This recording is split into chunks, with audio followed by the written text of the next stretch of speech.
This is another review time, but this beer's already released, so it's gotten a little busy the last couple of weeks. I got a little behind in my videos, but it just hit distribution this week. So I'm gonna just do a quick review on this beer, because when you scan the QR code on these, it takes you right to the YouTube review, gives you some details, how it's made. So let's get this done before the masses get their hands on this beer. So this one is Twitchy on peanut butter bar coffee beans from Pearl Coffee. This one we did in the Valley. The last time it's been 2018, but from the number of untaps, I believe we made it once or twice. So we haven't brewed it nearly 3 years between both locations. So it was highly rated, about a 4.19, 4.2. It's got about 500 ratings. So we thought, hey, this is gonna be a great Twitchy to scale up because people go nuts over peanut butter, you know.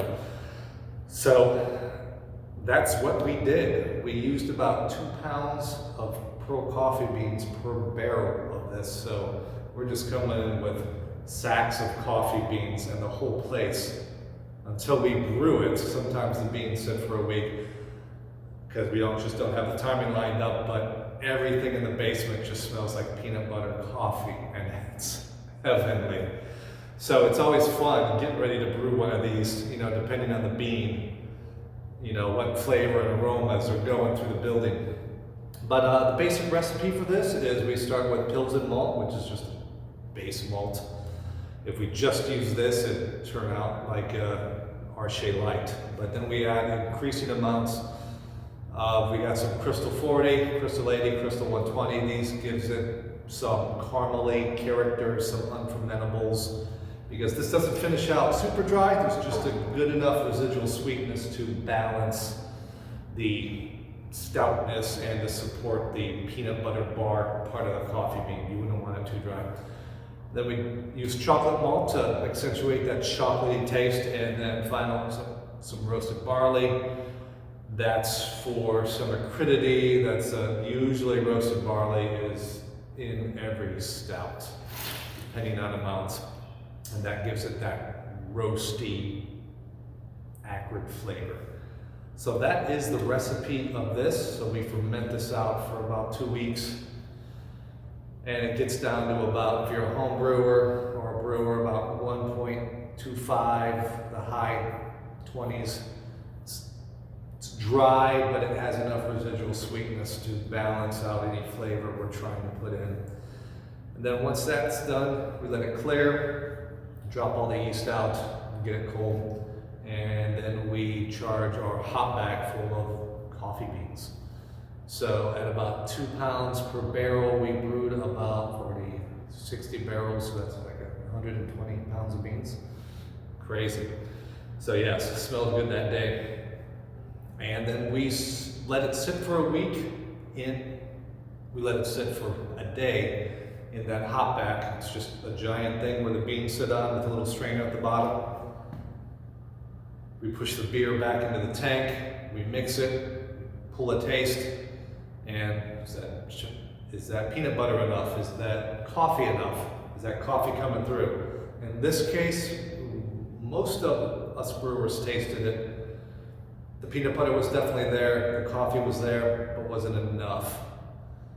And usually knowing that once you coffee a beer and then age it, it's gonna fade over time, we decided to go 1 extra day for 2 whole days sitting on the coffee. It's gonna come out bold, you know, on the first week of the release, but the next couple of months it should go right into that sweet spot of coffee and peanut butter until it starts fading in the 3rd and 4th months.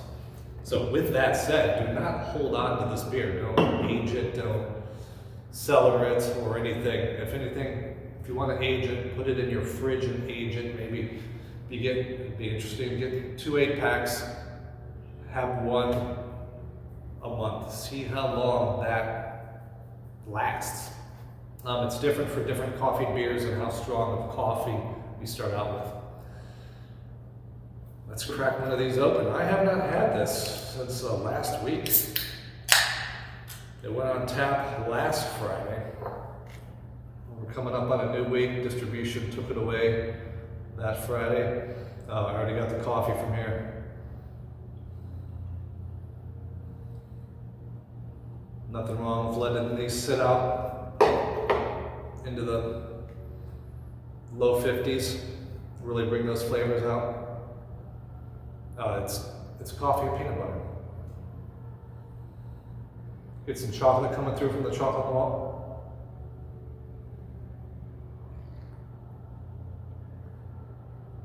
Oh, this is one of the best Twitchies. Probably behind You Making Me Crazy, the COVID release.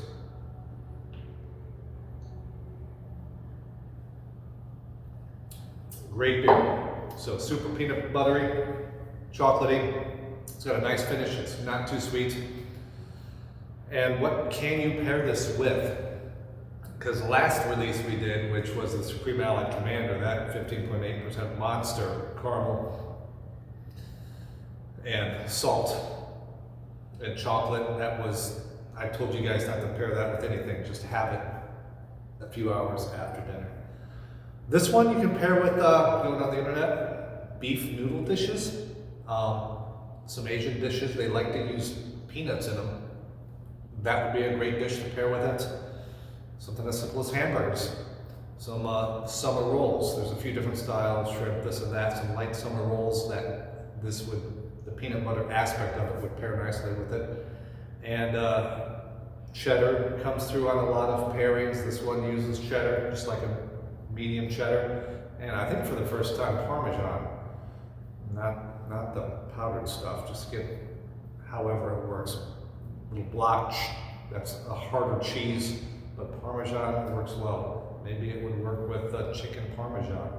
If you like that Parmesan heavy on top, it could work. So those are several things to try as you are drinking this beer. So I hope you liked it, learned a little bit, and until the next review, we'll see you.